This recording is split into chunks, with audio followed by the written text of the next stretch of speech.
rada še to povedala, mogoče, da imam v bistvu zelo mlado družino in mogoče se taka stvar, če smo že pri čisto materialističnih osnovah, mogoče tudi pozna na tem, da to vprašanje ne bo mogoče moglo biti tako elaborirano, kot bi si jaz želela, da mogoče ne bo tako zelo podrobno gledalo pod tem drobnogledom, ki je pač v naslovu nastavljen, se pravi, ne bo moglo nekako zaradi pomanjkanja časa za branje, vsaj v zadnjih nekako 10 mesecih, ne bo moglo biti pač celoten pregled vsega, kar so feministke povedale na temo družine. Se pravi, jaz mislim, da seveda bi bilo dobro in nujno, da bi se to zgodilo, ampak si zaradi trenutne družinske opetosti tega nisem mogla privoščiti. Ampak vseeno boljše se mi zdi, kot da bi povedala predavanje. Tudi iz enega feminističnega stališča je, da sem danes vseeno tukaj in pač poskušam odpreti vprašanje mogoče bolj kot nekako biti se pravi zelo natančna in izčrpna in pač temo nekako izčrpati. Bolj kot to bi rada temo nekako odprla, pa mogoče na nek drug način, kot je mogoče družina v zadnjem času tematizirana, ki se jo nekako prisvojil pretežno desničarski diskurs.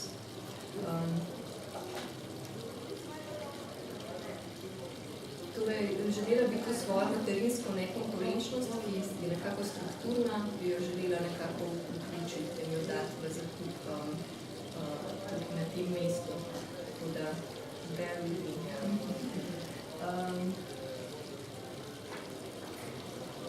Se pravi,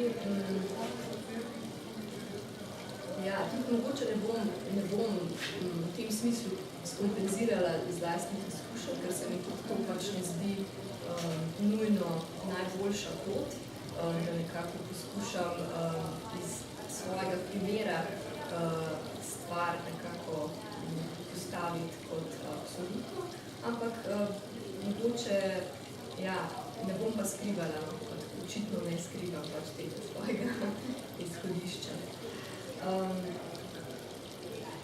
Se pravi, menim, da na začetku to razjasnimo, da ženska podrejenost, tudi če kdo v maniri postfeminizma res verjame, da smo praktično že dosegli emancipirane odnose, se pravi, da se ženska podrejenost pač, če se kje, sigurno pokaže ravno v instituciji družine.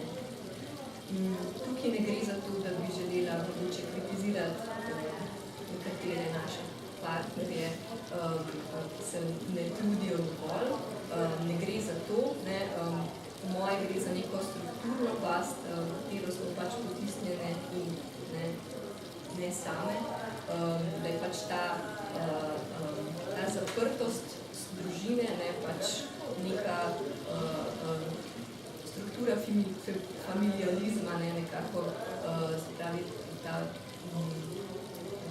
podrejenost, tlačenje je nekako upisano v samo to institucijo družine in nekako bi želela danes to vprašanje razpreti na ta način.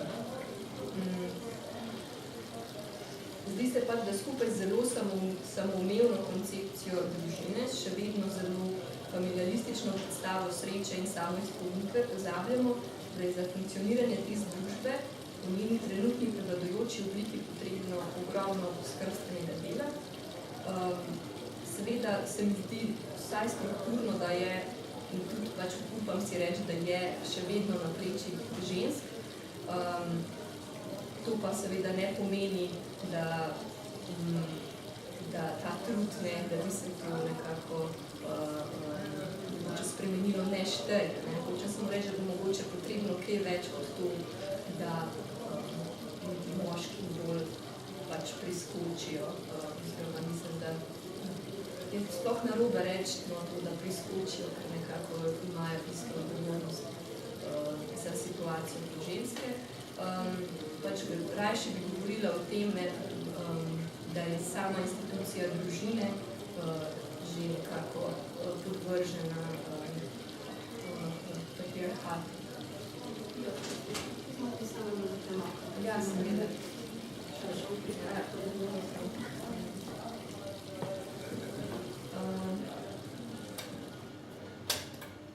Prva stvar, ki govori temu prid, je gotovo že to, da nekako je samoumevno, da se ženske so pripravljene nekako odpovedati lastnim interesom in raziskovanjem vsaj v času te najbolj intenzivne reprodukcije, ne? Ali pa vsaj da dajo stvari na pauzo. To je normalizirano, medtem ko pač to v primeru moških ni spodbujano in velja celo za feminizirano, odklonsko, ne, v tem smislu. Jaz res ne verjamem nekako ta triumf liberalnega feminizma, ki meni, da je mogoče in je zato celo treba biti pač ta idealna mama in hkrati konkurenčna intelektualka in dobra delavka, saj smo nekako dosegli realnost. To je daleč, enakost, ne. To je daleč od realnosti. Ne gre sploh za vprašanje, koliko se trudimo. In prav to nekako potiskanje žensk, da se trudijo še bolj, je del problema. Ker gre tukaj spet za neko novo matrico samožrtvovanja, ki je pač opisana v ta trud, v ta pritisk, ki se pač izvaja nad ženskami materami. Zato moja metoda, kot sem že omenila za današnje predavanje, je pač skromnejša, nima pa teh pretenzij po neki raziskovalni doslednosti. Pač moja metoda je provizorična, v tem smislu prilagojena tej moji konkretni situaciji, izhaja iz eklektično nabranih vsebin, ki so posledica lastnih branj, v določenih kontekstih so mi dale misliti in so pač, niso sistematična, so naključna in niso celotna literatura na temo, da še enkrat to pojasnim. Zakaj mi je to vprašanje tako pomembno? Seveda pač se sprašujem v družini za razlastne situacije, ampak ne gre samo za to. Pač opažam, da je pač res, da je neka splošna koncepcija, da je pač odločitev za družino nekaj zelo osebnega. Ampak ne, seveda res je, da nas eksplicitno nihče ne sili v to situacijo, ampak če vsak recimo samo zavaja, razdela neko situacijo lastne primarne družine, konstelacijo in temu doda še mogoče to splošno pozitivno klimo glede družinskega življenja, nekako potem moramo priznati, da so pritiski kar veliki, ne, da so precejšnji in da je seveda tudi za odločitev, da družine ne bomo imeli potreben svojevrsten pogum. Zdi se mi, da je pač skrajni čas, kot sem že uvodoma omenila, da pogledamo tudi pač kakšno je stanje z družino na levici, ne? Se pravi, da gremo stran od te samoumevnosti. Da torej v družini spet spregovorimo kritično, že zato, da ne bomo govora o tej instituciji prepustili samo raznim na srečo izločenim kampanjam 3000 evrov za vsako slovensko mater in drugim za otroke gre parolam. Moj namen je zdaj prebuditi nek drug, predvsem v zgodovini feminističnih bojev, že zelo natančno artikuliran glas, ki argumentirano in kritično lahko pove, kaj je družina. Samo mogoče še ena digresija. Polemika okrog družinskega zakonika je bila definicija družine tista najbolj sporna stvar in se je v zadnji artikulaciji glasila sledeče. Družina je življenjska skupnost otroka ne glede na njegovo starost, z obema ali enim od staršev ali z drugo odraslo osebo, če ta skrbi za otroka in ima do otroka določene obveznosti in pravice. Ta definicija, čeprav se kolikor toliko odziva na realno obstoječe entitete in ne na neko idealno podobo svete, družine, naj bi bila preširoka, zgolj zato, ker je pač širša od te matrice očka, mamica, otrok. Rušila naj bi tradicionalni pomen družine. Pri tem pa tradicija nuklearne družine sploh ni tako zelo dolga. Se pravi, ne vem, mogoče bi lahko sledili fordistično Ameriko najdlje. Sploh pa ni neka naravna danost. Prej je ekonomsko bolj ali manj pragmatična enota sobivanja in ideologiji patriarhata podrejena organizacija, ki ureja skupnostno bivanje. Že Marx in Engels sta kljub začetnim napačnim koncepcijam, da družina obstaja od vekoma, dognala, da temu ni tako, da se družine ne da misliti absolutno, ker je že prešla več historičnih faz. Je pa ravno skozi pojavitev družine, kot pojasnjujeta, nastala privatna lastnina in prva delitev dela. Družina kot taka historična entiteta torej je polje boja, v zvezi z njenim naslavljanjem se ideološkim spopadom težko izognemo, ampak potlačevanje globokih problemov v zvezi s koncepcijo družine tako, da se ponuja neko sredinsko, zdravo, razumsko definicijo, ki zadovoljuje vse strani in utiša debato na nekakšnem skupnem imenovalcu, je pač slaba pot ven in lahko samo poglobi status quo in reprodukcijo in pač perpetuacijo obstoječih vrednot, brez njihovega preopraševanja.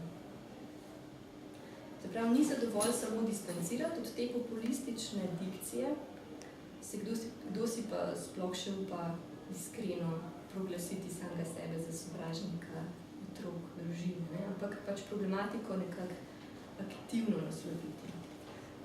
Zdi se namreč, da progresivno naslavljanje družine seže mogoče najdlje do pravic mavričnih družin, ki so bolj kot alternativa pogosto variacija na temo nuklearne družine, oziroma se v neki meri še precej dobro prilagajajo pač matrici familializma. Tu pač ni kritika teh odnosov, ampak seveda gre za nek pragmatizem, ki ga tudi pač lezbični ali gejevski pari pač morajo privzeti, da lahko nekako kakor toliko obstojijo v tej družbi brez večjih linčev. Se pravi, precej dobro se še tudi ti odnosi prilegajo v matrici familializma, ki z redukcijo na oedipski trikotnik ohranjuje željo in izvaja družbeno represijo. Zdaj pa mogoče se bom upravičila za delezgatarijevski žargon, ki ga bom na tem mestu mogoče malo peljala, zato ker je pač to moja študijska deformacija. In bom poskušala razjasniti nekaj osnovnih točk njune dosledne kritike familializma, se pravi delezgatarijevske, kako že najdemo v delu Anti-Oedip.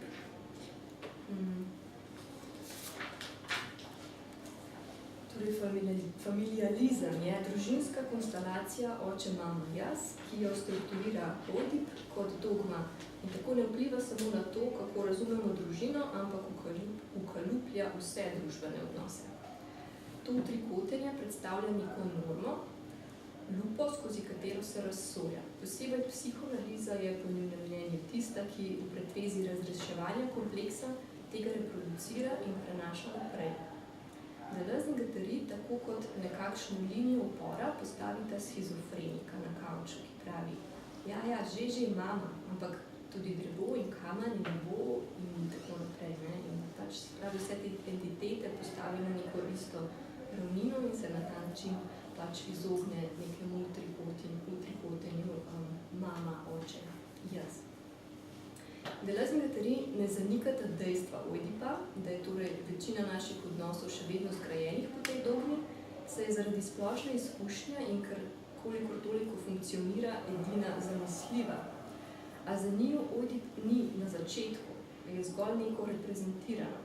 Je torej na koncu, je posledica naše navade, ne pa izvor, ki mora edini strukturirati jaz. Oedip, torej po Freudu ključni kompleks, ki strukturira jaz, po Deleuze ni nič elementarnega. Kar je za njo elementarno, je želeča produkcija oziroma želeči stroji, ki se jih ne da zreducirati na strukture in osebe. Je tisto divje predosigno, ki je hkrati transcendentno in materialno.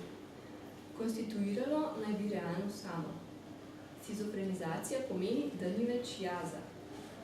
In citiram Deleuze-Guattari, edini subjekt je sama želja na telesu brez organov, kolikor mašinira delne objekte in tokove, jih odbira, prekinja, povzroča prehajanje. Zdaj, na tem mestu se ne bomo podrobneje spuščali v to, kaj je telo brez organov, kaj so delni objekti in tako naprej. Kar je pomembno je, da je zdaj edini subjekt želje, pravi tok želeče produkcije, ki preči tako osebno kot družbeno polje. Zdaj se zasleduje te tokove in se ne analizira več oseb kot zaprečenih v svojo individualnost, ki jo izgradi Oidipov kompleks. Pri schizoanalizi gre za to bolj kot za to, kako interpretirati nezavedno, bolj kot za to, kaj nekaj pomeni, za to, kakšne učinke ima, kako deluje. Samo to je pomembno, da torej dobro deluje, da proizvaja dobre afekte. Gotovo torej tudi nelagodje v družini, ujetost v oidipsko utrikotenje, zvezanost patriarhalnemu redu, pomeni, da nekaj ne deluje prav. Ne gre za to, da moramo razrešiti še to in ono travmo, interpretirati našo pozicijo. Če družina ne deluje, moramo prosto po Marxu abolirati družino in nemara iznajti načine sobivanja, ki bodo imeli boljše učinke. Seveda pa to ne velja kar univerzalno. Družina včasih tudi razmeroma dobro deluje. Kot bomo videli kasneje, pač zato, ker pogosto lahko zadovoljuje nekatere potrebe in želje. Za poskuse vzpostavljanja neoidipskih odnosov ni dovolj, niti ni ključno, da živimo izven družine. Kot nekje odgovarja Deleuze na kritiko, da ima tudi sam družino. Da ta citat bom kar prebrala, ker je zanimiv. Se pravi, to je odgovor Deleuze na kritiko, češ kaj pišeš, anti-oidipa in tako naprej, če pa imaš družino. Očitaš, da imam ženo, hčerko, ki se igra s punčkami in skodelicami po hiši. Meniš, da je to v luči anti-oidipa velika šala. Moral bi dodati, da imam tudi sina, ki je skorajda dovolj star za analizo. Če meniš, da so punčke tiste, ki ustvarijo Oidipov kompleks ali samo dejstvo biti poročen, je to precej čudno.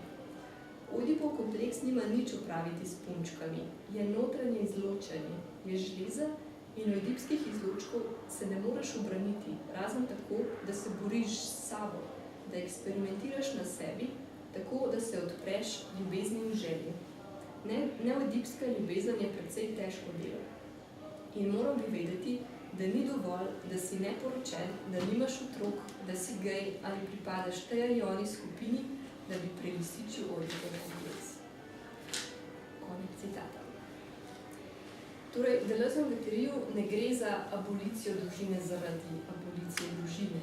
Ni to tisto, kar bo družbo razrahljalo utrikotenja, ki je internalizirano. Gotovo pa je potrebno mikrokosmos matere in očeta razbiti na koščke. To so še vedno pomembni koščki, a zgolj koščki med drugimi koščki.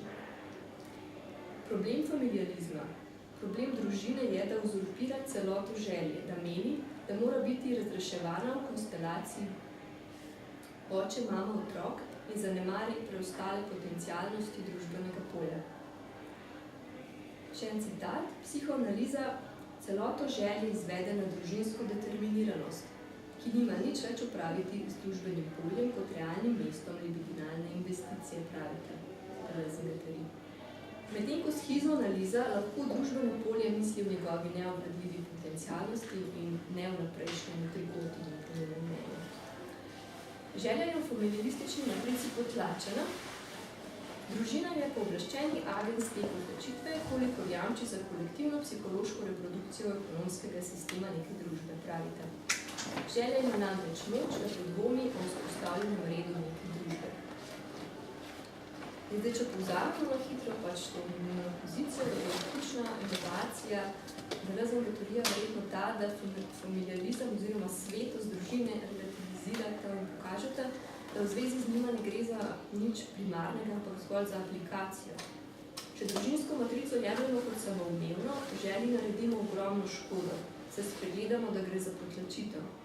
Želeča produkcija, edini preostali subjekt, lahko tvori spoje v celotnem vesolju družbenega polja in sega daleč onkraj utrikotenja mama, oče, jaz, na tej neki idealni obliki.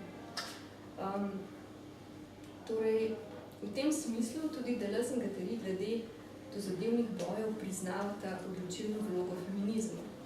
In to je en redkih citatov, kjer se sploh nekako nanašata na nekakšen feminizem. Torej, to je treba priznati, pravita, da gibanja za osvoboditev žensk na bolj ali manj dvoumen način prinašajo to, kar pripada vsaki zahtevi po osvoboditev. Moč nezavednega samega, investicijo želje v družbeno polje, dezinvesticijo represivnih struktur. Pravi, priznavata feminizmu delo v tej smeri, pravi. Delo v smeri schizoanalize, na nek način delo v smeri izven trikotnika oziroma razkleniti ta trikotnik. Ker pa je pod terminom feminizem seveda povzetih kar nekaj različnih pozicij, tudi glede vprašanja družine, predvsem njene kritike nuklearne družine, naj na kratko zgolj v obrisih povzamem glavne, ne smeri, ampak te neke velike skupine. Seveda liberalni feminizem je ena izmed njih, ki sem se že na začetku opredelila proti njemu. Mogoče to perspektivo dobro povzame Jennifer Somerville v delu Feminism and the Family. Zanjo je razlog neenakosti med moškimi in ženskami kombinacija prvič delovne kulture, ki še vedno predvideva celodnevno delo in nefleksibilen urnik, kar se še vedno sklada z idejo oziroma glavnega kruhonosca, in pa drugič nepripravljenost moških, da bi prevzeli enak delež pri skrbstvenem in gospodinskem delu. To se liberalnemu feminizmu zdi razrešljivo z borbo za doseganje večje enakosti v javni sferi, ko bodo torej ženske dosegle enakost pri dostopu do izobrazbe, v sami izobrazbi, ko bodo za enako delo enako plačane, da ne bo več spolnih razlik in odločitev in razlik v odločitvah v karieri, kar je mogoče doseči z nekimi pravnimi spremembami, bo neenakost odpravljena. Somerville opozarja, da je feminizem že dosegel ogromen napredek pri svobodi glede zaposlitve, načinov skupnega življenja, izražanju spolne usmerjenosti in odločitvah o otrocih. V bolj in bolj enakih razmerjih z dvojnimi prihodki so sodobni moški prisiljeni bolj sodelovati v rutinskem produktivnem delu, če ne, so pa tudi odslovljeni. Ker se še vedno veliko moških izkaže za nepripravljene bolj enakopravno sodelovati, Somerville govori tudi o možnosti izključnih skupnosti ženska-otrok, pri čemer naj bi ženska občutek zadovoljstva pridobila izključno preko vzgoje otroka. To ni seveda radikalna feministična opozicija separatizma, ki je nekaj čisto obratnega, kot je recimo v svojih idejah v ženskih skupnosti brez moških nakaz že Greer. Saj Somerville pravi, da heteroseksualne razmerja ne bodo propadla glede na statistično veliko potrebo po njih, kakor kaže tudi ogromna številka ponovno poročenih ločenj. A liberalni feminizem se v resnici bori za zelo površinske, čeprav pomembne reči. Denimo za bolj prijazno kulturo dela, ki je bolj kompatibilna s starševstvom. Ne dotakne pa se vzrokov za neenakost in utopično je pričakovati, da bo zgolj nekaj pravnih posegov uredilo problem neenakosti, ki je strukturno zapisan v naše vsakdanje življenje. Z Deleuzeom neenakost je internalizirana. Familializem je žleza z notranjim izločenjem, ki okrožuje željo in jo reducira na sfero družine, kar v liberalnem feminizmu ni problematizirano. To torej očitno ni revolucionarna struja, gre za praktične majhne spremembe politike in je v tem smislu bolj privlačna tudi za širše kroge žensk, nikjer ne naslavlja patriarhalnih struktur v sodobnem družinskem življenju. Bolj kot vse pa je zelo zahodnjaška, če ne celo rasistična. Saj ko govori o veliki enakosti, ki smo ženske že dosegle, nekako govori o specifični beli ženski srednjega razreda in na zahodu, seveda, ki nekako ne moramo kar posplošiti na cel svet. Perspektiva marksističnega feminizma na drugi strani pa je, da si žensk ne podrejajo neposredno moški, ampak je vsega kriv nekako kapitalizem. Ženske znotraj kapitalizma upravljajo brezplačno reprodukcijo delovne sile, hkrati pa kot oblažilec posrkajo tudi delovsko jezo, ki bi bila mogoče revolucionarna. Ženske so tudi poceni rezerva, delovna sila, torej so tudi dvakrat izkoriščene. Ampak mogoče, da to, da odpravimo kapitalizem in patriarhat bo razpadel, se je, če ne drugače, tudi v praksi socializma izkazalo kot teza na trhlih temeljih. Marx in Engels sta problem družine, kot je znano, najprej obravnavala kot sekundaren, družina pa precej naturalistično. Kasneje sta sicer prevzela stališče, da družina z veliko začetnico ne obstaja in da se človeške združbe historično spreminjajo. Tako sta v komunističnem manifestu pozvala k aboliciji družine, saj je ta izvor delitve dela in privatne lastnine, kot sem že prej omenila. Komunistična družba naj bi družine zaradi delegiranja skrbi za otroke na državne institucije, oziroma v končni fazi komunizma so seveda tudi države odpravljene pač na neke skupnostne institucije in na organizirane skupnosti, se pravi odpravila družina. Družina ne bi bila več potrebna. Tudi zakonska zveza ne bi bila več potrebna, čeprav Marx in Engels romantične ljubezni očitno ne odpravljata. Marx, čeprav je sam živel v dokaj klasični družinski konstelaciji, je bil kljub temu, da naj bi imel nezakonskega otroka poročen zakonski oče, z otroci se je rad ukvarjal in skrbi zanje ni delegiral na neko skupnost. Do hčerk pa naj bi bil tudi očetovsko-zaščitniški, kar se tiče zaročencev in ljubimcev. Vseeno je menil, da je družina breme in da je družba prihodnosti ne potrebuje. Engels je pa bolj kot Marx živel ta svoj teoretski ideal in se ni poročil, bil pa je v dolgotrajnih monogamnih zvezah, kar je sicer strogo ločeval od družabnega mačo prijateljstva in vzdrževal stanovanje posebej za to dejavnost stran od svoje partnerke. Ampak da ne bomo tukaj enako kot pri Deleuzu zajadrili preveč v rumeno sfero, ker, kako je pojasnil sam, pač to zgreši bistvo, se je potrebno razrešiti internalizirana vozlišča feminizma. Zato nadaljujemo drugače. Mary McIntosh in Michelle Barrett, britanski socialistični feministki, v svojem delu The Anti-Social Family podata tezo, da marksistična parola, ki ukinja družino, to izpeljuje zato, ker je družina antisocialna. In zakaj je antisocialna? Zato, ker tvori neke majhne, individualistične, zaprte tvorbe, zaradi katerih je nemogoče povezovanje na ravni družbe. Onemogoča torej pač ravno ta ideal komunistične združbe. Skupni cilji so tako v mreži posameznih individualiziranih družin nemogoči, ker so posamezniki razpršeni in investirajo samo v dobrobit lastnih družin. Tako družba ni samo enklava, ki onemogoča ženskam, da bi se povezovali med seboj, kar je feministična kritika, ki jo naslovi že Simone de Beauvoir, ampak v marksističnem feminizmu je to onemogočeno pač vsem, tudi moškim in celotni družbi. V delu The Anti-Social Family tako sovpadeta ta socialistična kritika družine in feministična kritika družine. Christine Delphi, ki bi jo pa lahko prištevali pogojno k radikalnemu feminizmu, čeprav se sama opredeljuje kot materialistična feministka. Pa jaz tudi mislim, da v samem radikalnem feminizmu v resnici ni nič zelo radikalnega, ampak pustimo to. Se pravi, ona se reče materialistična feministka in kritizira zgoraj omenjeni avtorici, kritizira jih pa zato, ker nekako one dve bereta Marxa zelo kot dogmo. Se pravi,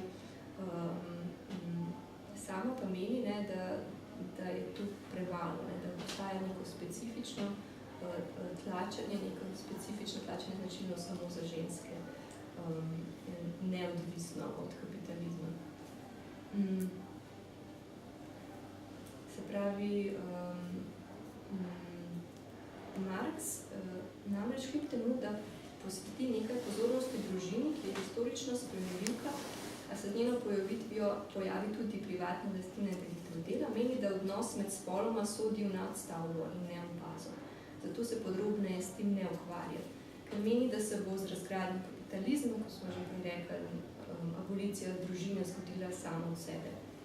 Družino torej obravnava zgolj v neki utopični projekciji, ne pa kot bazo neenakosti in represije. Delfi meni, da torej feminizma in marksizma ni mogoče kar tako spojiti, da bi dobili marksistični feminizem.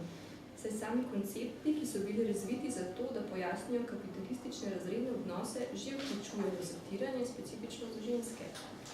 Ženska opresija ni samo izpeljana iz moške delavske. Ženske zaradi samožrtvovanja ne znamo resno vzeti niti svojega lastnega zatiranja in priznati, da obstaja in ga resno analizirati, pravi.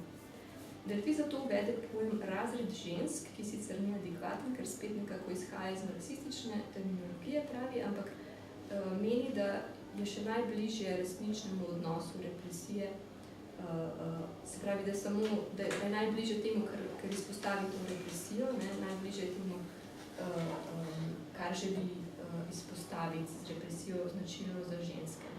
In to ženske, se pravi po njeno vse ženske, ne samo delavske ženske, torej ženske strukturno, ne glede na njihov socialno-ekonomski razred.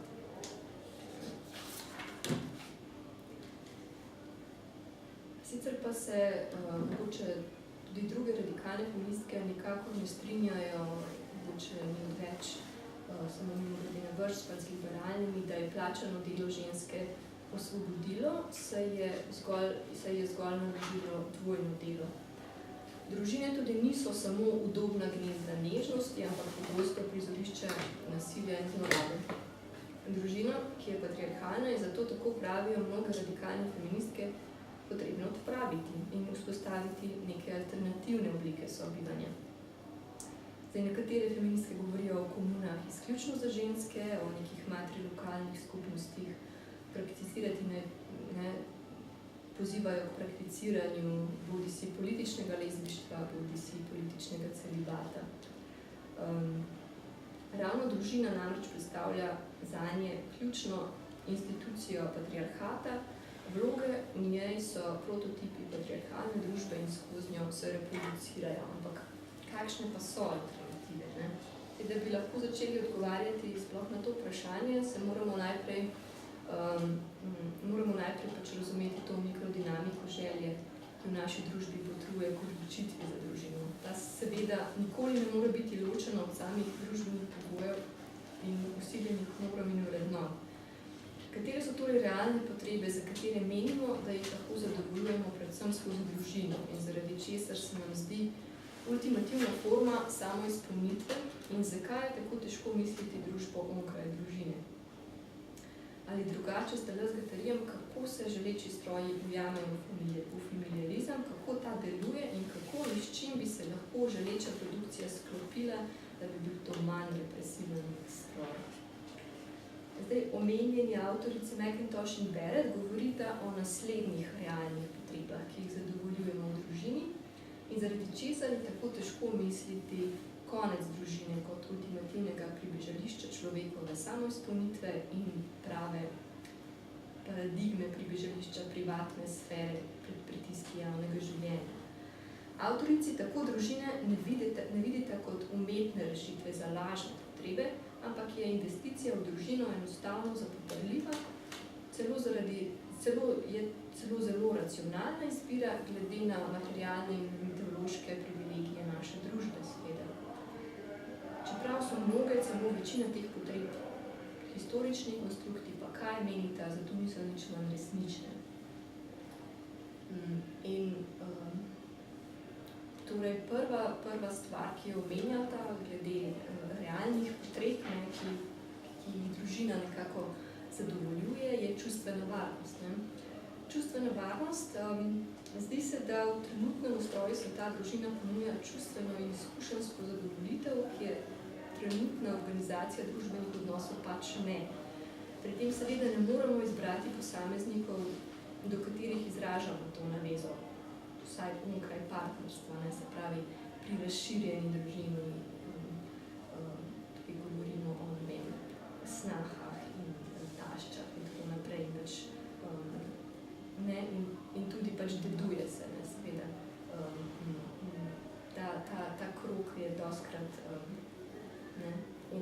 naše svobodne izbire.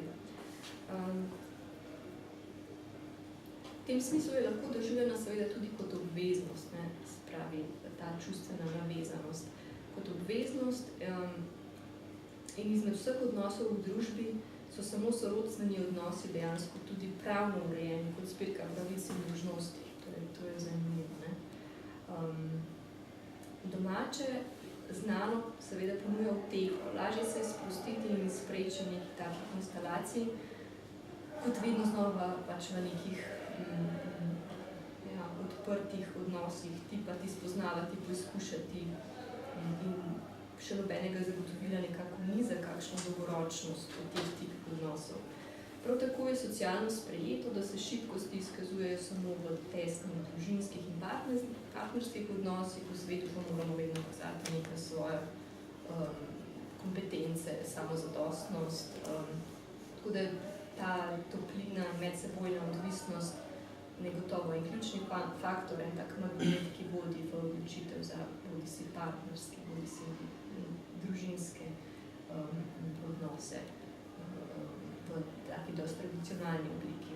Še posebej, ker na drugih področjih družbenih odnosov pač tega tako močno primanjkuje. Druga stvar, ki jo omenjate Mackintosh in Barrett, je ta neka moralna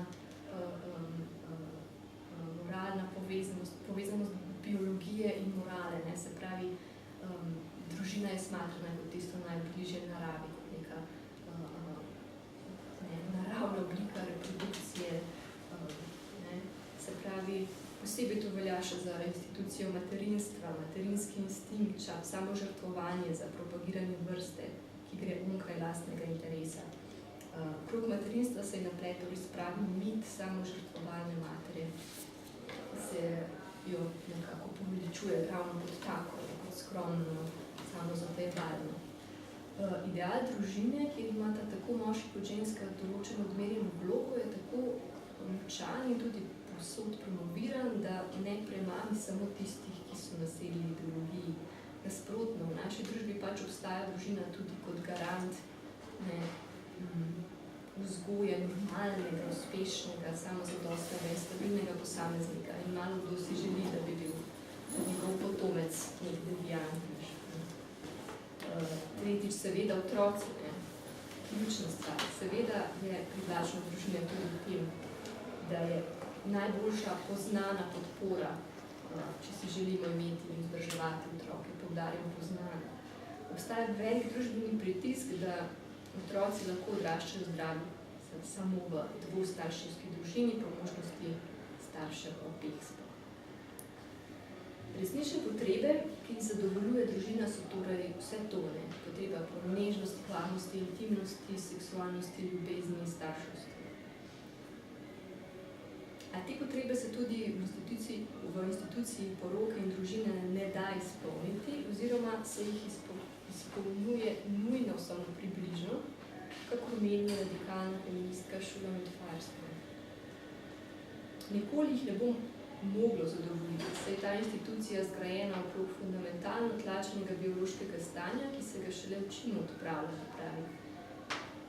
Sama tudi meni, da ne vemo, ali obstaja nekakšna inherentna potreba, sploh po starševstvu, da smo pač nekako tako naravnani, da mi mislimo, da je to neka inherentna potreba, ampak ko bi se na neki točki razmerja spremenila, bi mogoče le mali procent ljudi se odločil, manjši procent ljudi odločil za potomstvo. Zanjo je tudi nosečnost, pravi, barbarska in bi bilo potrebno odpraviti s tehnološkimi inovacijami. Jaz upam, da bo v tej celi temi feminizma in tehnologije kmalu še eno predavanje, ker ga je Katja včeraj v nekem bolj privatnem kontekstu začrtala, ampak se mi zdi res odmevno nasloviti, ampak jaz se danes ne bom spuščala v to.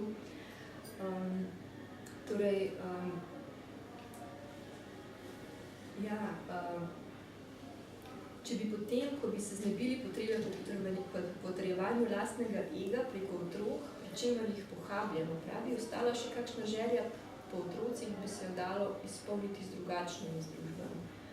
Gotovo pa ne bi bila tako vse prisotna, kot sem že rekla. Meni osebno je ta avtorica dialektike spola zelo fascinantna in navdihujoča osebno zato, ker nekako zmore misliti onkraj obstoječega stanja. Kljub temu pač, da je tudi nek kamen spotike, seveda in kriva za vse živo, ne, ravno za to radikalnost v terminu radikalni feminizem mogoče, pa mislim, da pač ne, če jo gremo podrobno brati, niti ne gre za tako veliko radikalnost, ampak gre ravno za to zmožnost misliti onkraj obstoječega stanja, kar je nekako, mi zdi, red. Da torej ne pristaja na družino, ker je razmeroma funkcionalna, da se ne gre nikakršnega pragmatizma in nekakšnih minimalnih lepotnih popravkov, ki bi naredili življenje bolj znosno, ampak si zmore zamisliti življenje onkraj družine.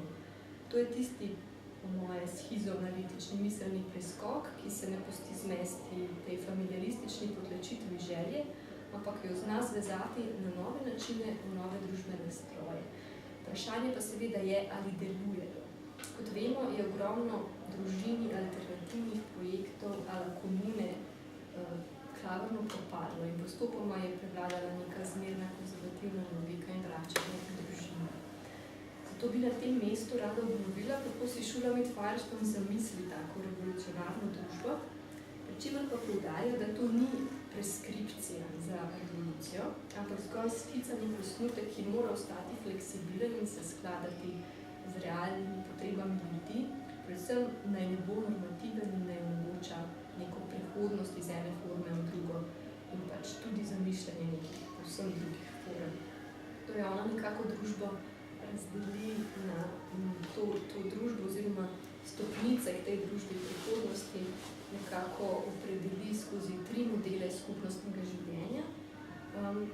Se pravi, ljudje naj bi se nekako razporedili v te skupine, ampak seveda ni nujno, da za celo življenje, da bi se pa zavezali, ampak bomo mogoče glede mogoče bolj pojasnila, ko jih naštejem, te 3 oblike.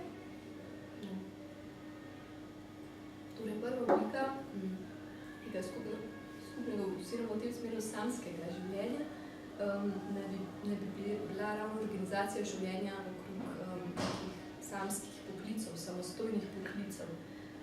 Se pravi, da naj bi posameznik nekako prebival sam in zadovoljeval svoje socialne in čustvene potrebe skozi njemu lastno strukturo življenja in dela. Ta način bi bil lahko ali stalen, če bi mu tako ustrezalo, ali pa začasen. Se pravi, včasih je postajalo, pravi Shulamit Firestone, dosti več teh poklicev te vrste. Ne?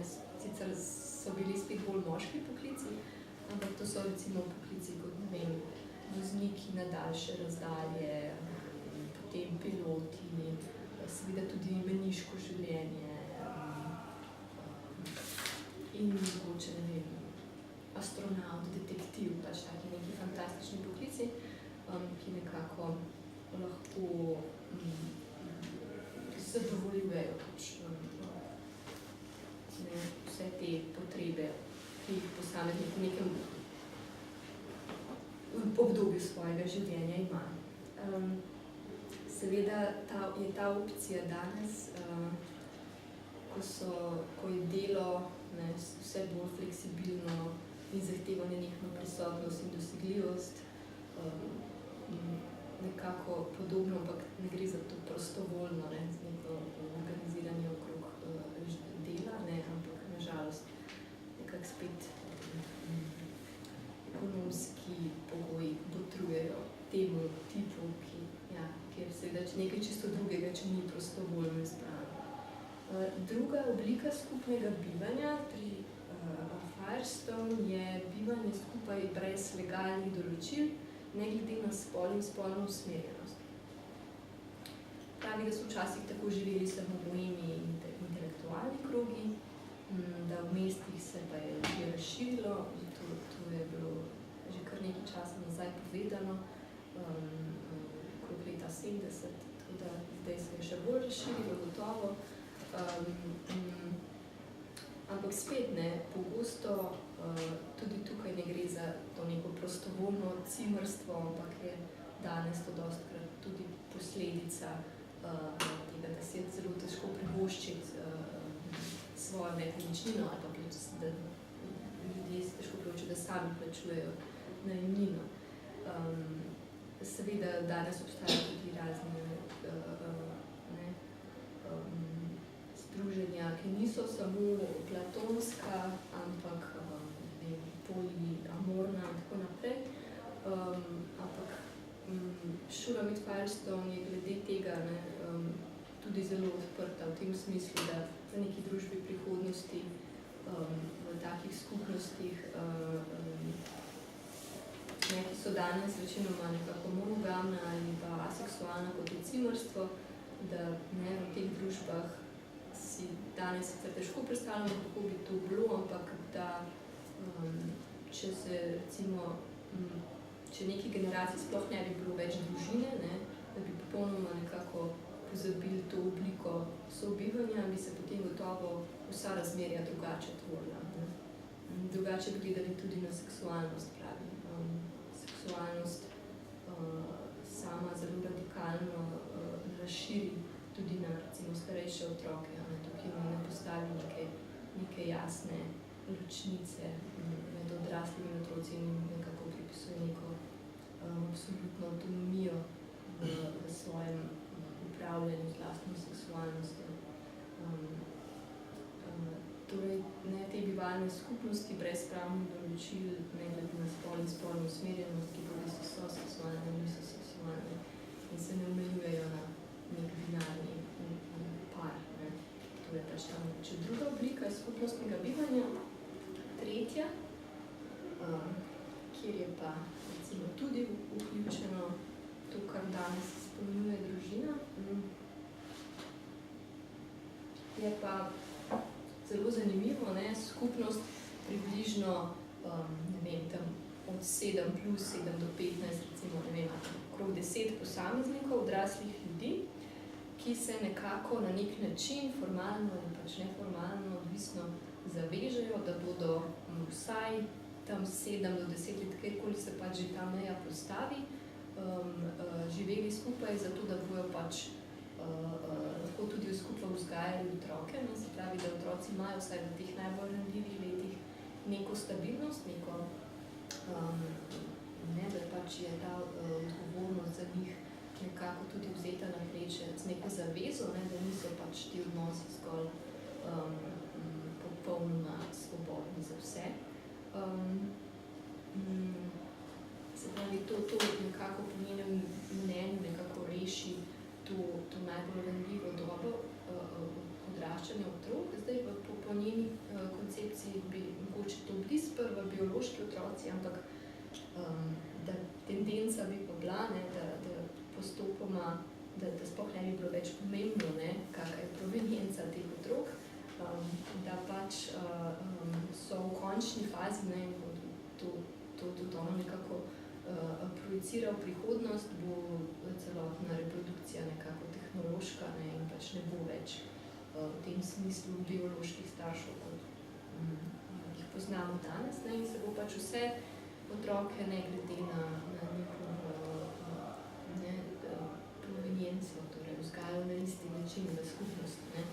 In pač z odraslimi se bojo povezovali na ravni neke afinitete, ne pač več na ravni nekih bioloških povezav.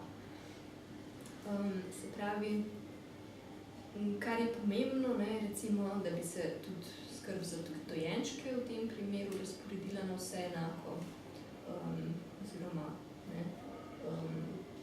vsaj na nekaj ljudi iz skupnosti, ker bi bilo ljudi veliko, tako nikoli nihče ne bi bil neprostovoljno zataknjen z dojenčkom ali majhnim otrokom, kar je problem. Iz takšne skupnosti bi bilo mogoče tudi izstopiti, pravi Firestone, seveda ne kar tako, ampak pač se da bi bili mehanizmi, da tudi ne bi bil popolnoma zvezan na to skupnost tudi 7 ali 10 let. Torej, delo bi rotiralo, Firestone pravi, da bi ga postopoma nadomestila kibernetika. To bi imelo posledice na ekonomijo, arhitekturo, izobraževanje, delo, ne bi bilo več spolnih vlog. Če bi vsi prejemali nek osnovni mesečni dohodek, kar je tudi nekako opisano v ta model, bi vsakom ostalo tudi dovolj časa meni, da bi razvil lastne interese in tudi posledično bi bilo tudi izobraževanje drugačno in tako naprej, ampak ne bomo se tukaj spuščali v vse podrobnosti.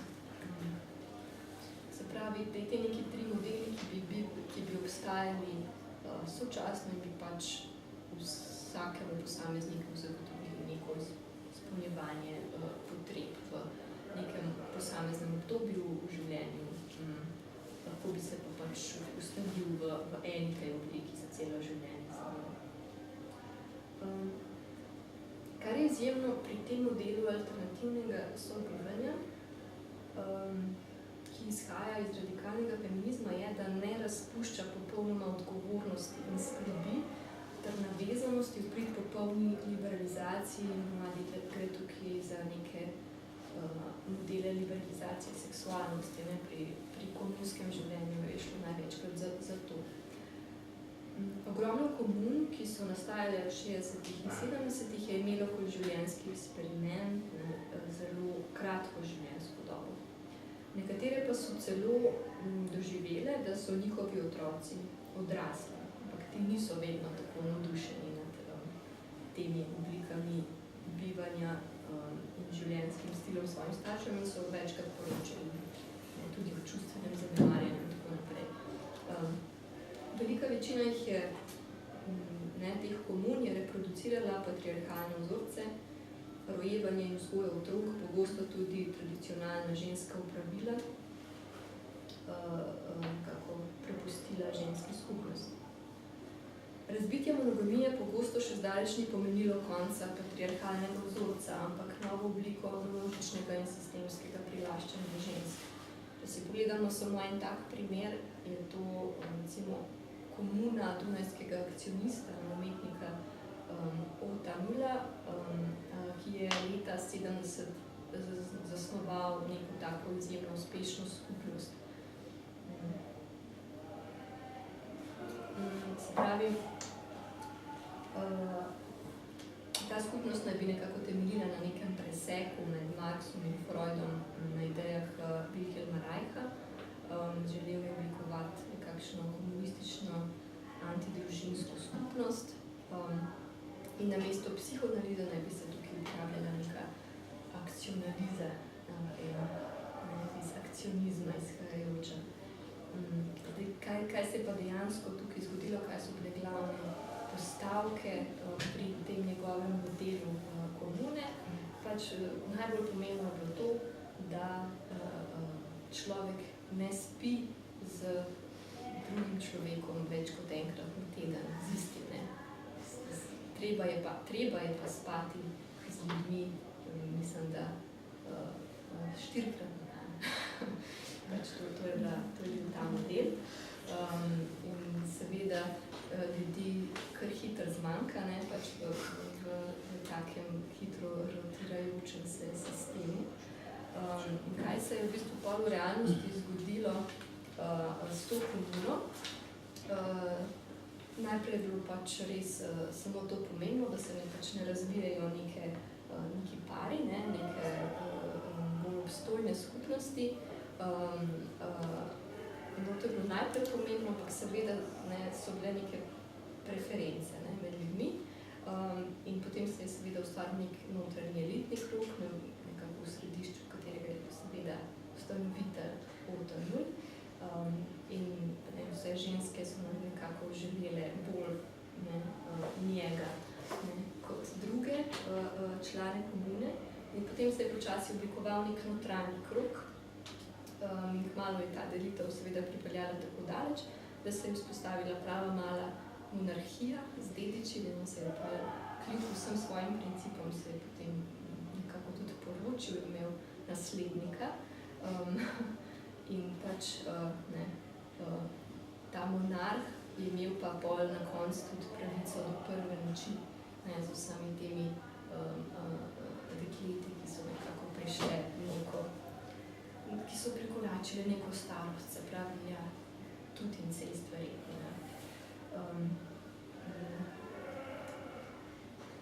Zanimivo je, da recimo potem, ko je šel leta 91 v zapor, je po 7 letih, ko je bil že 72 let star, nekako ponovno ustanovil eno malo komuno svežo krvjo nekje na Portugalskem. Jaz ne vem, da to še obstaja, ali pa je že prevelik dedek, verjetno. Ampak recimo, no, to sem pač tako hvala, da je tak primer, ker je mogoče bolj radikalen, ne, kot pač drugi primeri komune, seveda obstaja zelo različne, so obstajali različne komune z različnimi načeli, ampak res velikokrat je pač šlo očitno za to, da si je pač nekdo zgolj nekako s močjo patriarha zagotovil nekakšen harem.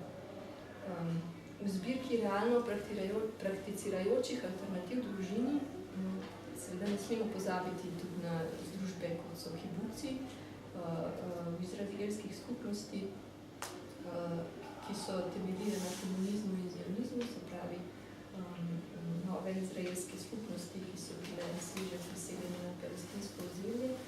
Tam so bili otroci, denimo tudi zato, ker so verjeli v enakost spolov, sicer to tukaj pomeni predvsem to, da so ženske enako delale in bile enako vojaško trenirane, hitro odvojeni od mater.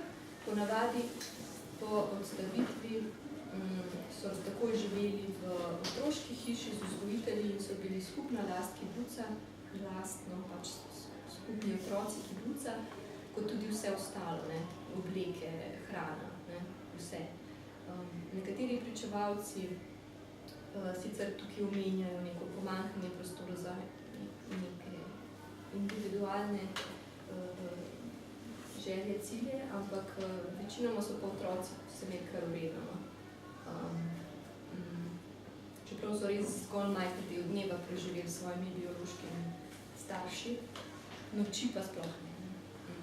No, zanimivi so mogoče še kakšni drugi eksplicitni feministični poskusi, denimo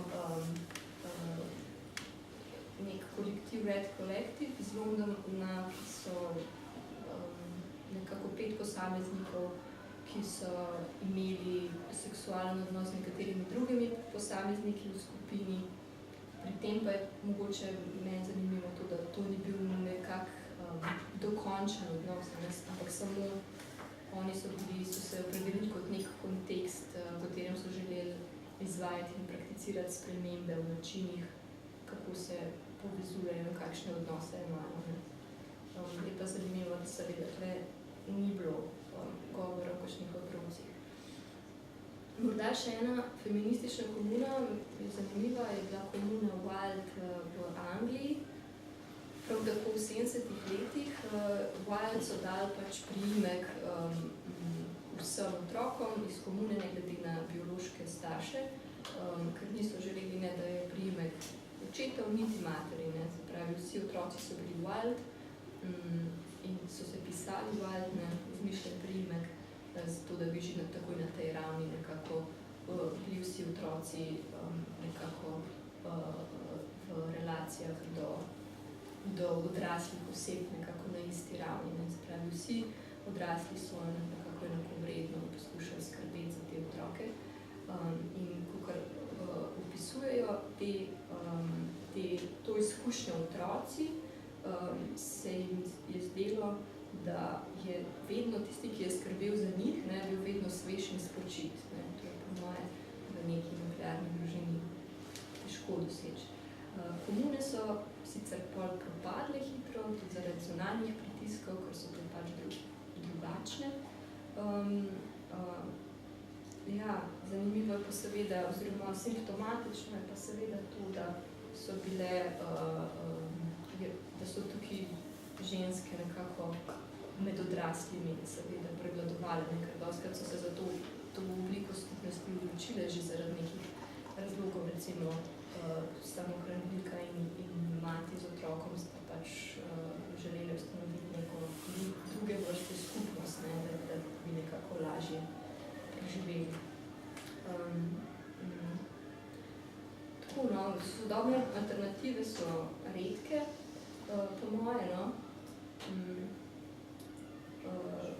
Koncentrirane mogoče bolj na mesta, no, obstajajo seveda tudi danes razne vrste komun. Ampak zdi se mi res, da tako kot pravi Nina Powers v svojem delu One Dimensional Woman, lažje si zamisliti konec sveta kot konec nuklearne družine. V napovedi sem jaz uporabljala neko staro statistiko iz Velike Britanije, kjer je bilo leta 82 samo 1/3 ljudi, ki so živeli v družini tipa mama, oče, otrok. To se mi je zdelo, ko sem pač delala to predavanje, sicer malo, glede na to, da obstaja pa še ogromno nekih drugih skupnosti ljudi, zato sem se pač odločila, da bom mogoče še to slovensko statistiko pogledala, kako je dejansko neko stanje. Se mi nekako takole je, no. Skoraj polovica parov z malimi otroci do 5 let je neporočenih, to je zdaj nek nov trend, ampak to nekako po moje ne izpodbija same institucije družine, pač samo dejstvo te legalne oblike skupnega življenja. 2% ljudi živi v nekakšni skupnostni oblikah bivanja, tako da so registrirani, ampak kaj to pomeni? To večinoma pomeni neke institucionalizirane oblike, da razpadajo vsi domovi za ostarele, recimo vzgojno-varstveni domovi, to niso vse te neke zanimive alternativne skupnosti. Vsak 4. prebivalec Slovenije, tudi jaz, še vedno živi v 4-članski družini, vsak drugi 4. pa v enostarševski družini, kar je tudi zanimivo, tudi ta oblika je porasta. Se pravi, še isto število ljudi, kot jih živi v 4-članski družini, živi v enostarševski družini. Od tega je vsaka 5. enostarševska družina očeta z otroki, vsaka 5. od vseh enostarševskih. Povprečna velikost gospodinjstva je 2,46 članov. V teh letih se je za 1/5 povečalo število parov odraslih brez otrok. Tukaj so po mojem tudi razni dejavniki. Prostovoljno in neprostovoljno. Zabeleženih je samo 17 istospolnih partnerstev z otroki. Torej, slovenski vzorec tako kljub plastičnosti, da se pač očitno prilagaja sodobnemu času, ne kaže na kakšno hudo tendenco abolicije družine, čeprav ni več želje pomeni tako zelo močni formalizaciji. Veliko vprašanje je, ali je v trenutnih pogojih življenja, v katerih je zelo težko brez podpornega sistema usklajevati ta tip nuklearne družine in delo, ki se zelo razteguje v neko prisilo nenehne razpoložljivosti. Če je še mogoče živeti družinsko, a ne nujno konzervativno, se pravi, da mogoče sami te neke ekonomski pritiski nas mogoče silijo v večjo mero konzervativnosti in težko uvidemo pač iz te majhne združbe, se pravi, težko si razširimo neko podporno mrežo, ki bi bila recimo onstran nekih golih sorodstvenih odnosov mogoče. V teh časih mogoče ostaja zelo malo energije za to. In pač sprašujem se, ali je prav, da so otroci tako izključno starševska lastnina, res se mi zdi, da v teh časih so. In ali se sploh znamo zamisliti oblike sobivanja, kjer imajo tudi starši svoje osnovne pravice, recimo, da so vsaj občasno razbremenjeni 24-urne skrbi za otroke. Kaj si pravzaprav zares želimo, neodvisno od te familialistične dogme? Mogoče se moramo sploh to najprej vprašati, da bomo lahko razmišljali o nekih mogoče drugih tipih skupnosti. Ampak medtem, ko na njih odgovarjamo, lahko vsaj, tako pravi ta, kar je že večkrat omenjeni Barrett in McIntosh, spodbujamo različne tudi alternativne oblike sobivanja, če tudi sami nimamo potrebe po njih. Izogibajmo se opresivnim razmerjem in bodimo pozorni na zatiranje, tudi če je kulturno sprejemljivo. Kdo najbolj skrbi za otroke in zakaj? Kdo večinoma gospodinji? Ne obstaja nikakršen naravni talent, ki bi en spol delal bolj nadarjen za ta opravila. In še pazimo se domačinskosti, pravite, privatnosti. Kaj hitro na številne skrbi posrkajo v par ali v gospodinstvo ali vzgojo otrok, se je to delo zahtevno in izčrpavajoče in pomembno. A nujno se je udejstvovati tudi javno, saj vseh sprememb gotovo ne bomo mogli izvesti od znotraj, navzven sploh ne neprespane. Od vseh tematizacij alternativnih oblik družin se je, kolikor sem sama naletela, samo feminističnim avtoricam zdelo kako vredno ohraniti to odgovornost do posameznika, odraslega ali otroka v odnosu. In mislim, da je potrebno rehabilitirati tudi sam pojem, skupaj z odgovornost tudi sam pojem skrbi, ki je lahko tudi zelo represiven. A odgovornost posebej, če se delegira na več ljudi in ni zapovedano absolutno lastništvo osebe, bo nujno v vsaki obliki alternativne skupnosti, če bomo želeli, da je ne poje prikazan svobodne ljubezni. Ne vem, koliko je odgovornost kompatibilna z želečo produkcijo, a gotovo vsebuje libidinalno investicijo, ki omogoča dolgoročnejše spoje. Nikakor se mi v smislu feminizma razlik ne zdi, da so ženske po naravi bolj skrbne. Skrbceno delo je predvsem delo in njegov efekt izpolnjuje potrebe in to potrebe, ki so lastne vsem, zato ne bi smelo biti suženjsko delegirano samo na razred žensk. V tem smislu je zamisliti si družbo prihodnosti po moje feministično vprašanje, saj je feminizem zanj teoretsko tudi najbolje naprejen. To je vse za nas.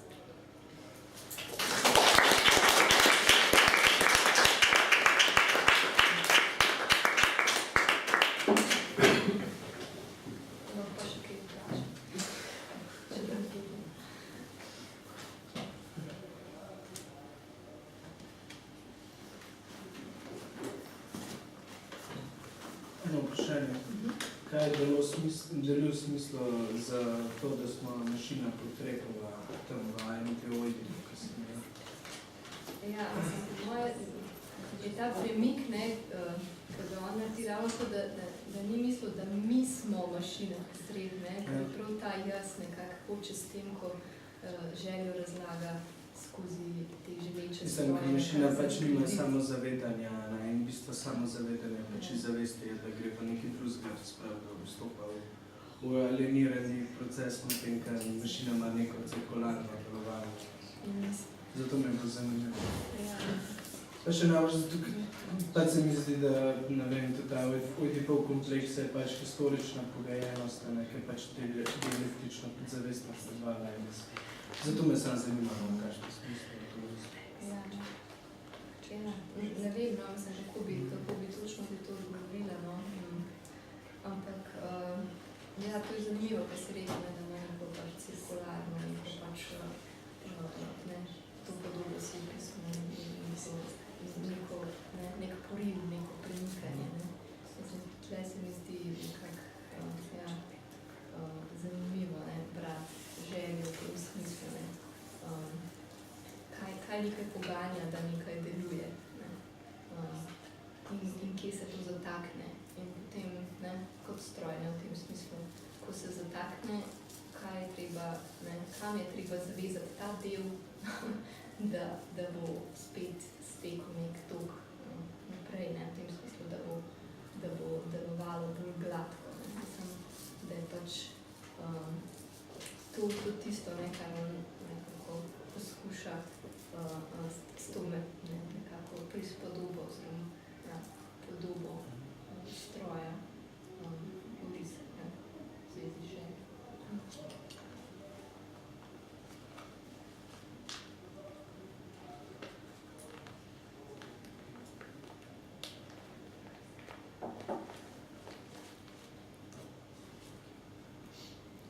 Izmed vseh komun, ki si verjetno predelala, katero bi priporočila? To je to, pač to naštevanje teh komun je pač tisto, ne, ko se moraš pripravljati za predavanje, pa začneš surfati po internetu, ne, pač narediš zanimive stvari. Tako da ja, nikakor nimam pregleda nad pač vso množico komun, ki so obstajale in ki danes obstajajo, da ne vem, ampak lahko probamo eno skupaj Sorry. Ja, ne vem. Ampak sigurno feministično, ne. Ja.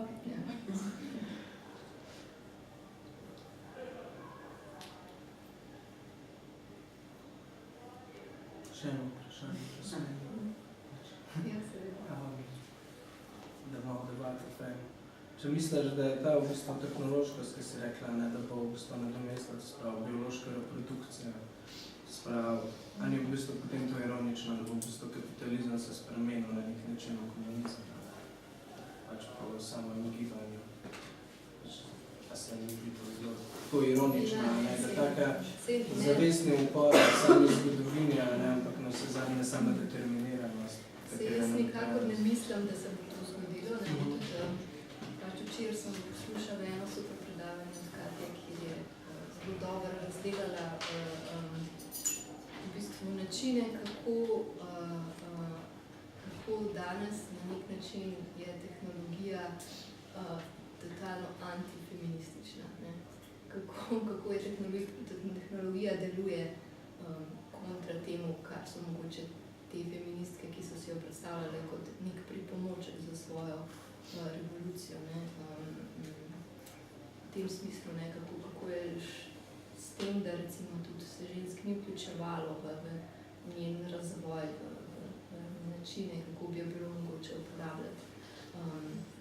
Da se je nekako popolnoma zgrešilo ta aspekt in zdaj zelo redko deluje v prid neki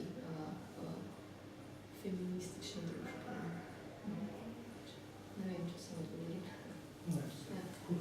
Mislim, pa verjameš, da feministke niso imele adekvatne teorije v bistvu za razumevanje tehnologije v odnosu ženske? Ne, sploh ne mislim, ampak mislim, da so tukaj spet neki strukturni razlogi, ki so onemogočili dostop ženskam sploh do ukvarjanja s temi vprašanji. In mislim, da so tudi imele, pa so bile na nek način podrinjene in utišane.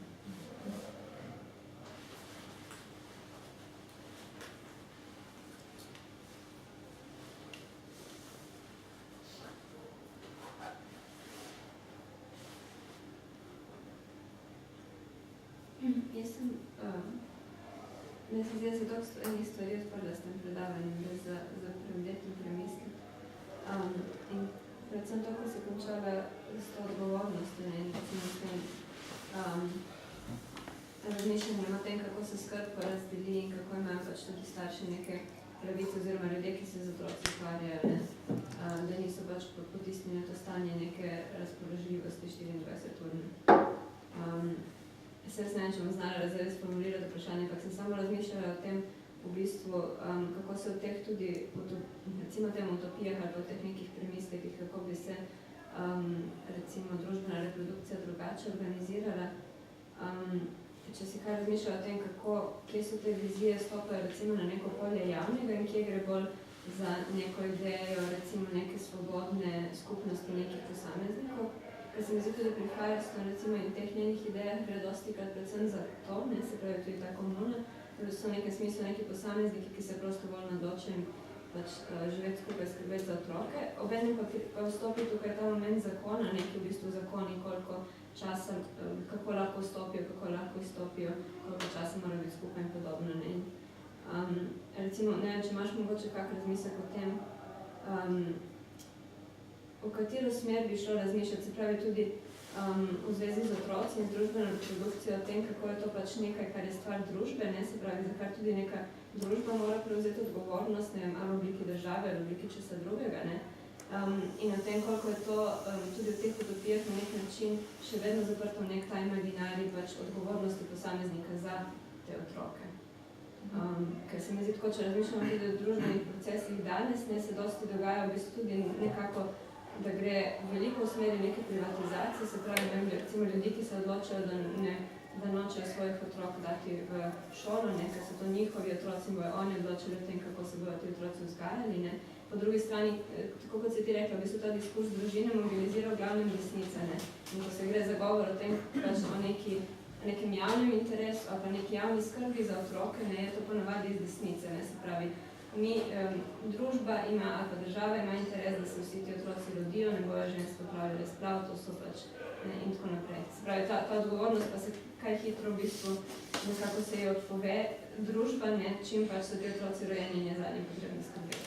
Se ne vem, to zanimite vprašanje, nekaj zares koherentne komentarje, pa tako samo neka zmedena misel, pa me zanima, če si mogoče kaj o tem razmišljajo, se pravi, o tej... Ja, točno ta, tega si rekla, ne, potem, ne, ko se otrok rodi, ne, pol nas pa ne briga več v tem smislu, ne. Prav, pač, ne, sam familiarizem pomeni to, ne, da se pol hitro spravi pač, ne, te otroke, ki so naenkrat breme in odgovornost, ne, za, če ne, država pa skupnost ali pa karkoli, ne, da se pač hitro poka pač v to ne, malo enoto, kjer se pa v bistvu sploh ni več neke hude regulacije, no, po moje. Zelo težko je potem tudi za kakšne oblasti nekako poseči pri kakšnih zlorabah in tako naprej. Ne. Zelo velik je, zelo komplicirani postopki so, ne, težko je v bistvu te otroke izbezati pol ven iz kakšnih nasilniških družin. Ja, tako da to je ful zanimivo vprašanje. Ne, ampak ja, in je tudi zelo težko vprašanje, v bistvu že odgovor na pač vključuje to, da bi moral res razdelati neko novo družbo, novo utopijo razgrniti, ne, ker si res tako zelo težko zamislimo, kje so, kako, ja, ravno to dvoje nekako, kako družino na nek način razpreti, ne, hkrati pa ljudem ne odvzeti prav pogojev za uresničevanje teh potreb, ne, ki so ali pa niso ne, so, ja, dejansko so, zdaj so zelo realne, ker ne, vsi smo ti potomci in vsi imamo ne, nekako to idejo o tem, kako je treba nadaljevati vrsto. Pač vsi smo internalizirano imamo dejansko pač to idejo familijalist.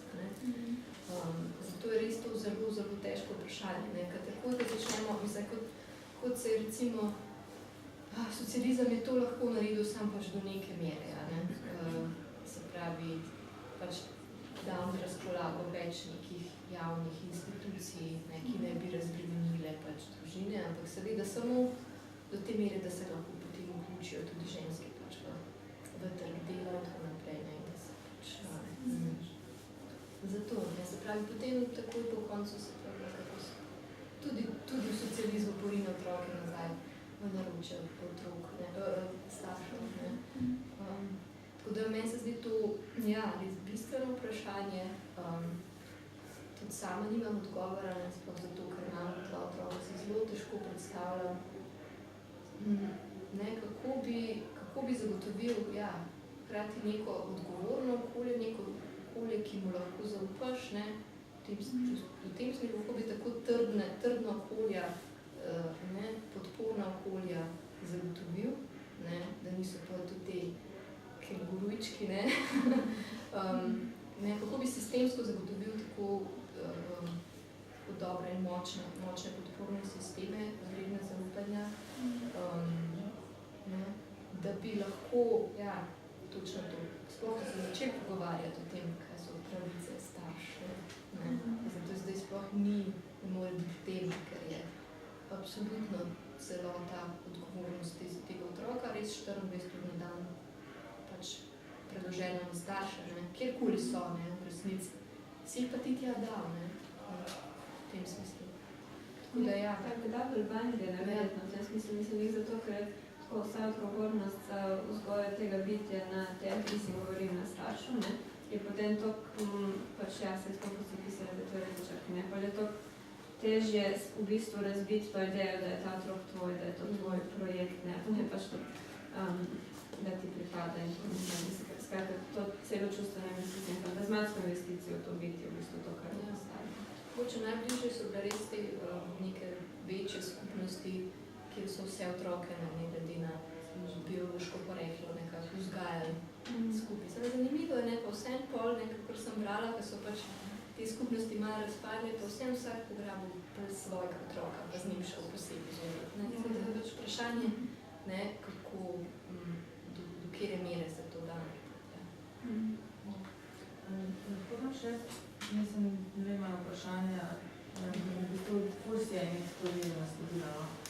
Ampak mogoče antropološka literatura, zdaj pač ti govorimo zdaj v zahodnem svetu, ne vem, te neke oblike pač skupnostne skrbi za pač celotno populacijo malčkov, recimo, se ponekod se pač delila na celo vas, ne.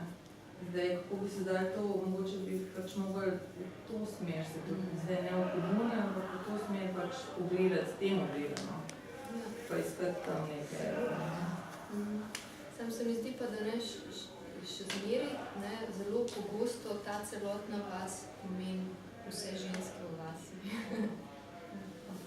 Ja, to je pa spet, seveda, to je drugo vprašanje, kako zdaj feministični aspekt tudi zraven, ampak sigurno je pač ne spremeni tisto ljubezo, ja.